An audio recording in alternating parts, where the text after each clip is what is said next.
Hello, this video is about stops. You already know that stops are a manner of articulation where the air is completely stopped. So what happens is you block the air entirely and then you quickly release it.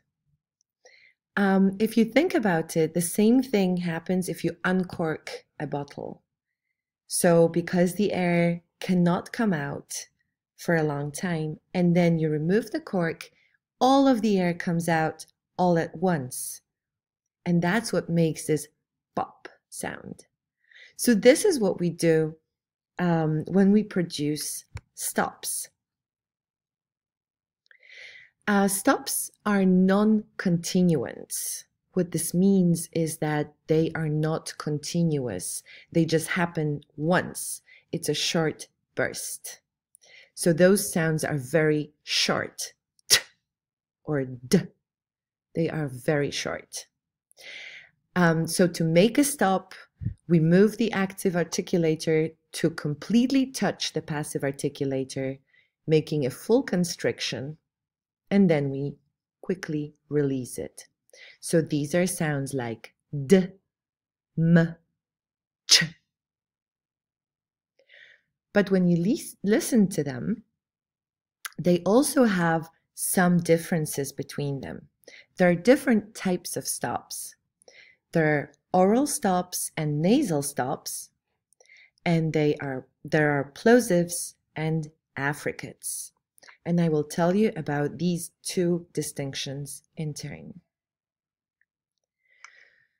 So the first way in which we can modify stops is by changing whether the air will come out of our mouths or whether it will come out through our nose.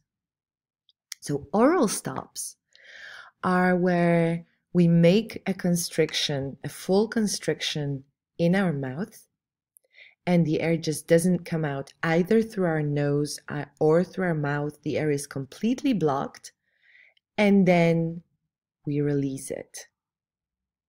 So if you look at this first diagram, this is what happens inside of your mouth when you produce a t or a d. You can see the air coming through here is completely stopped in this area. Here it's stopped by the tip of the tongue touching the alveolar ridge, so it can't come out of here. And here it is stopped by the soft palate, so it cannot go out of your nose. In this way, we trap the air in our mouth. And in this way, we make an oral stop. And when we release it, when we remove the tip of our tongue from that position, the air will just come out. However, what we can also do is we can stop the air from coming out of our mouth, like on the other diagram, but still move the soft palate so that the air can go through our nose. And those are nasal stops. So if you do this, you're going to make the sound n. If you put your hand here, you will feel that the air is coming out. N. For t, it does not. T. So the difference between oral and nasal stops is in the position of the soft palate, which is also called velum, which can raise to stop the air completely, and then we make an oral stop, or can be lowered to let the air pass through the nasal cavity.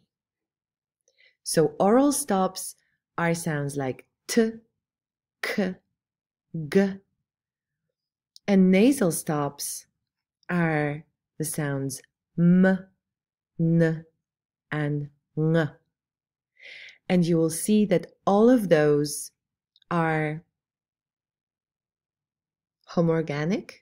So p, b, and m are homorganic sounds. But the only difference between b and m is that for m, some of the air is coming out through your nose. The other possible thing that we can change in our stops is how quickly we let the air out after it's stopped. And this makes the distinction between plosives and affricates.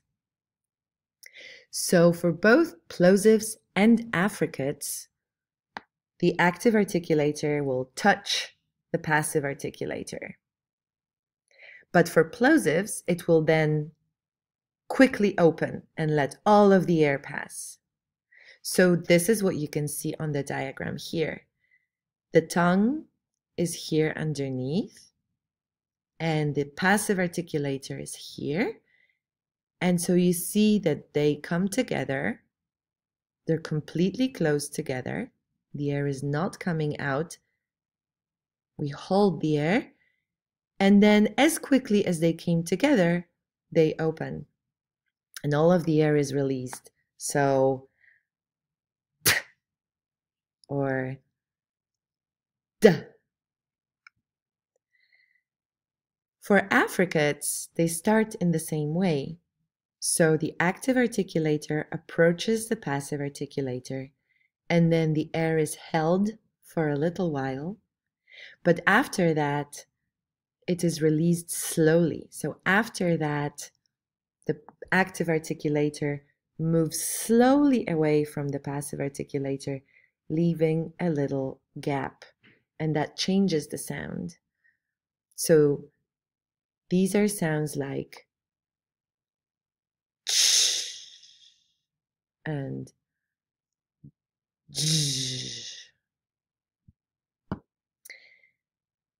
So those are the different types of stops: oral and nasal stops, and plosives and affricates.